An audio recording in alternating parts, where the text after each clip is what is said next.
तो दोस्तों नमस्कार, मैं हूं अनिल और रेसलिंग सुपर धमाल में आपका स्वागत है। तो दोस्तों आपको बता दें कि WWE रॉ के एपिसोड में फैंस को एक चौंकाने वाला मोमेंट देखने को मिला, जहां गुंथर ने जे ऊसो का सेगमेंट होने और उनके बैकस्टेज जाने के बाद रिंग साइड पर एंट्री करी। उन्होंने माइकल कॉल से बहस की और उन्हें धक्का भी दिया। इसी बीच उन्होंने पैट मैकेफी को भी धकेल दिया। WWE रेसलमेनिया में हार से बौखलाए गुंथर ने कमेंटेटर माइकल कॉल पर अटैक कर दिया। और दोस्तों आपको बता दें कि गुंथर ने माइकल कॉल को स्लीपर होल्ड में लॉक किया। माइकल कॉल के साथी कमेंटेटर पैट मैकेफी ने उन्हें बचाने के लिए रिंग जनरल यानी कि गुंथर पर हमला किया और उन्हें धक्का दे दिया। गुंथर को गुस्सा आया और उन्होंने क्या किया, उसके बाद मैकेफी को स्लीपर होल्ड में लॉक कर दिया। पैट मैकेफी इसी के चलते बेहोश हो गए। ऑफिशियल्स ने आकर जो है गुंथर को रोकने का प्रयास किया, लेकिन वो पूरी तरह से कामयाब नहीं रहे। पैट मैकेफी के दोस्तों ने भी रिंग साइड पर एंट्री करी, लेकिन सिक्योरिटी ने उन्हें रोका। पैट मैकेफी के इस जानलेवा हमले से हालत खराब हो गई है और उन्हें बैकस्टेज ले जाया गया। इसी बीच मैकेफी बेहद संघर्ष करते हुए दिखाई दे रहे थे। बाद में मैकेफी को जो है मेडिकल रूम में ले जाया गया। गुंथर का ये कदम बहुत ही ज्यादा हैरान करने वाला था। जी हाँ दोस्तों, आपको बता दें कि रेसलमेनिया 41 में गुंथर वर्ल्ड हैवीवेट चैंपियन के रूप में जो है गए थे और उन्हें खुद पर बहुत ज्यादा भरोसा था। हालांकि जे उसो पूरी तैयारी से आए थे। उन्होंने रिंग जनरल यानी कि गुंथर को कड़ी टक्कर दी और अंत में उन्हें स्लीपर होल्ड में लॉक करके टैप आउट करने पर मजबूर कर दिया। इसी वजह से जे उसो जो है जीत गए और उन्हें नए वर्ल्ड हैवीवेट चैंपियन के रूप में सम्मानित किया गया और वो नए वर्ल्ड चैंपियन बने। गुंथर ने कई मौकों पर जे को हराया था, लेकिन इस बार उन्हें करारी हार का सामना करना पड़ा है।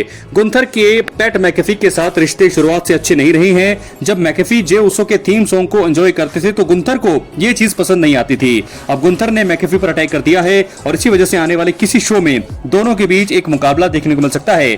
मैकेफी को दोबारा रिंग में देखकर फैंस खुश जरूर होंगे। तो दोस्तों इस प्रकार हमने देखा आज रॉ के एपिसोड में माइकल कॉल कमेंटेटर और पैट मैकेफी दूसरे उनके साथी कमेंटेटर दोनों पर अटैक किया जानलेवा, लेकिन सबसे ज्यादा नुकसान उन्होंने किया माइकल कॉल के बाद पैट मैकेफी का। दोस्तों स्लीपर लॉक जो है उनका जो होल्ड जो सबमिशन है सबसे ज्यादा मजबूत माना जाता है, जिसके जरिए जो है गुंथर ने बहुत ही बुरी तरह से यहां पर घायल किया, बेहोश कर दिया पैट मैकेफी को। माइकल कॉल पर उन्होंने स्टार्टिंग में हमला किया, लेकिन माइकल कॉल को जब मैकेफी ने बचाया तो पूरा का पूरा ध्यान गुंथर का जो है मैकेफी पर रहा और वहां से जो है इस तरह से इस सेगमेंट का अंत हुआ। बाद में सबने उन्हें बचाया, लेकिन तब तक बहुत देर हो चुकी थी। हालांकि अब वो ठीक है, लेकिन फिर भी इनके बीच एक मुकाबला अब मुझे लगता है कि जरूर आने वाले किसी शो में हमें देखने को मिल सकता है। इसके बाद बात करेंगे हम अपने अगली स्टोरी की तरफ जो जुड़ी है पॉल हेमन से।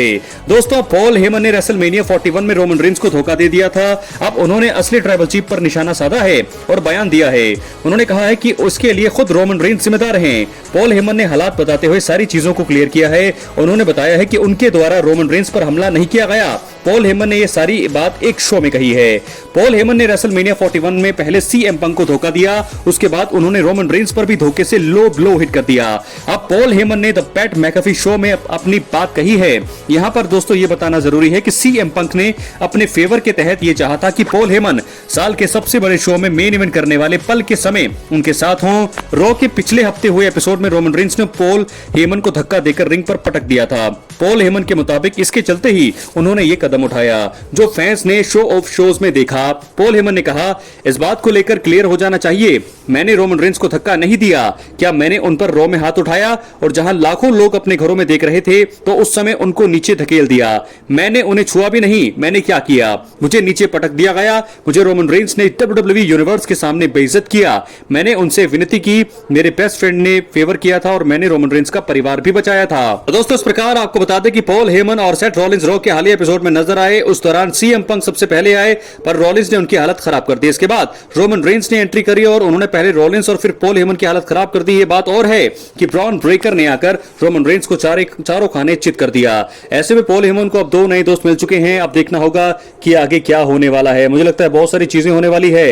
अब जो है सेथ रॉलिंस और ब्रॉन ब्रेकर जो है उन दोनों को मैनेज करने वाले हैं पॉल हेमन। ये चीज अब क्लियर हो चुकी है और मुझे लगता है कि बहुत सारी चीजें आगे जाकर होने वाली है, क्योंकि दो क्लाइंट्स अब मिल चुके हैं, सेथ रॉलिंस और अब ब्रॉन ब्रेकर, दोनों को मैनेज करने वाले हैं पॉल हेमन। अब आने वाला है मजा। मुझे लगता है कि बैकलैश में हमें एक टैग टीम मुकाबला देखने को मिलने वाला है। सीएम पंक रोमन रेंस एक तरफ, सेथ रॉलिंस और ब्रॉन ब्रेकर एक तरफ हमें देखने को मिलने वाला है। अब हम बात करेंगे अपने अगली स्टोरी की तरफ जो जुड़ी है नए undisputed WWE champion John Cena से। दोस्तों रॉ के हालिया एपिसोड में जॉन सीना के ओपनिंग सेगमेंट के दौरान रैंडी ऑर्टन ने उन पर आरकेओ मूव हिट कर दिया। अब इसके बाद उनके बीच की स्टोरी को लेकर एक्साइटमेंट बढ़ गई है। इस वीडियो में हम आपको वो तीन कारण बताने वाले हैं कि क्यों WWE रॉ में रैंडी ऑर्टन ने जॉन सीना पर हमला किया। सबसे पहला कारण, जॉन सीना की बातों ने WWE दिग्गज रैंडी ऑर्टन को रॉ में उकसा दिया होगा। यह है पहला कारण। जॉन सीना ने रॉ में अपने सेगमेंट के दौरान खुद को रियल चैंपियन बताया था। जॉन ने उनके साथ ही कई दिग्गजों से खुद की तुलना की और कहा कि उनके जाने के बाद प्रो रेसलिंग की टाइमलाइन उनके रिटायरमेंट के साथ ही खत्म हो जाएगी। जॉन सीना की इन बातों ने रैंडी ऑर्टन को उकसा दिया हो सकता है।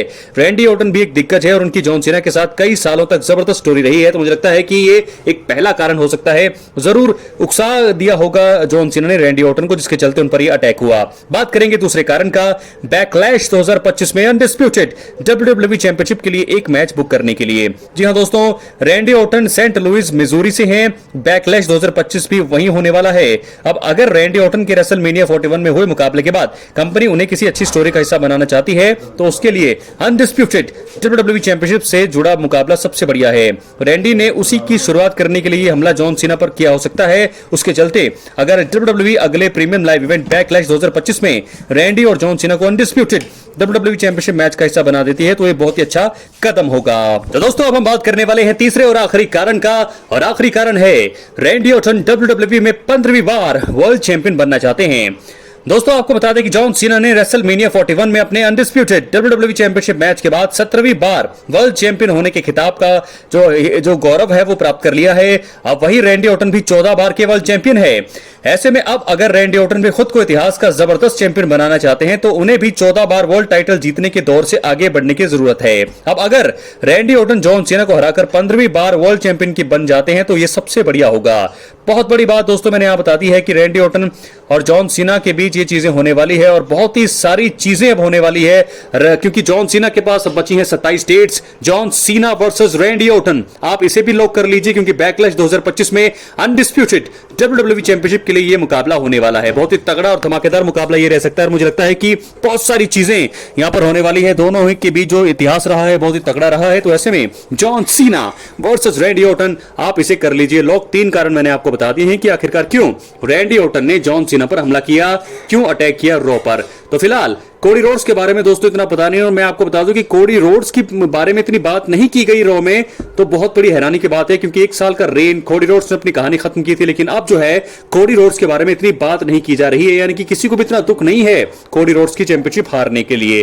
तो दोस्तों, अपनी राय कमेंट बॉक्स में जरूर, उसके बारे में क्या मैं वीडियो बनाऊं वो भी आप बता सकते हैं। कोडी रोड्स रेसलमेनिया 41 में हार के बाद कोडी रोड्स का क्या होगा, क्या उनके आगे के प्लान्स होंगे, उसके बारे में अगर आप चाहते हैं जानना और भी अपडेट जानना चाहते हैं, तो आप कमेंट कर सकते हैं कि कोडी रोड्स के ऊपर भी आप एक वीडियो बनाइए, तो मैं इसके ऊपर वीडियो बनाऊंगा। तो फिलहाल अब हम बढ़ेंगे रैंडी ऑर्टन जॉन सीना से आगे, अपनी आखिरी स्टोरी की तरफ हम बात करने वाले हैं दोस्तों, क्योंकि रॉ में बहुत कुछ देखने को मिला। रेसलमेनिया के बाद पहला रॉ बहुत ही शानदार रहा, रोचक रहा, जहां बेकी लिंच ने जो है टर्न किया लायरा वेल्केरिया पर, सेथ रॉलिंस पॉल हेमन के साथ जुड़ गए ब्रॉन ब्रेकर, और इसी के साथ एक और रिटर्न हुआ है जो है बहुत ही तगड़ा। मुझे लगता है कि 5 सालों के बाद उस सुपरस्टार ने एंट्री करी है WWE में, और अब रेसलमेनिया के बाद रॉ का एपिसोड काफी सारे सरप्राइजेस से भरा हुआ भी था। इसी बीच एक सुपरस्टार का रिटर्न हमें देखने को मिला, और उन्होंने 5 सालों के बाद धमाकेदार वापसी करी और काफी बवाल मचाया।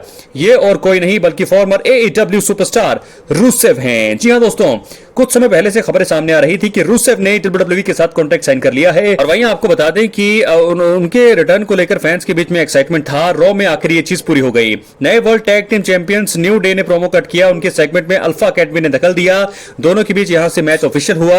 लेकिन हमने क्या देखा उसके बाद, रेफरी द्वारा alpha academy versus new day match शुरू किया जाता है, उससे पहले ही रूसेव का थीम सॉन्ग बजा। फैंस की खुशी का ठिकाना नहीं था। रूसेव को देखकर न्यू डे पहले ही रिंग के बाहर हो गए। उन्होंने आकर अल्फा अकेडमी के ओटिस और अकीरा टोजावा पर हमला कर दिया। ओटिस को धराशायी करने के बाद रूसेव ने अकीरा को डाइव लगाने से रोका और उन्हें भी पटक दिया। ओटिस ने रिकवर किया, लेकिन रूसेव की बिग किक का शिकार वो हो गए। फॉर्मर AEW सुपरस्टार ने इसके बाद अपना सिग्नेचर सबमिशन मूव एक्लेट लगाया। ओटिस पूरी तरह से फेड आउट हो गए। रूसेव का इस तरह का रूप देखना जबरदस्त रहा। बाद में फैंस ने रूसेव डे नाम की चैंट्स भी लगाई। उन्होंने अकेले ही दोनों सुपरस्टार्स को चारों खाने चित कर दिया। दोस्तों, WWE ने बजट कट्स के कारण रूसेव को 2020 में रिलीज कर दिया था।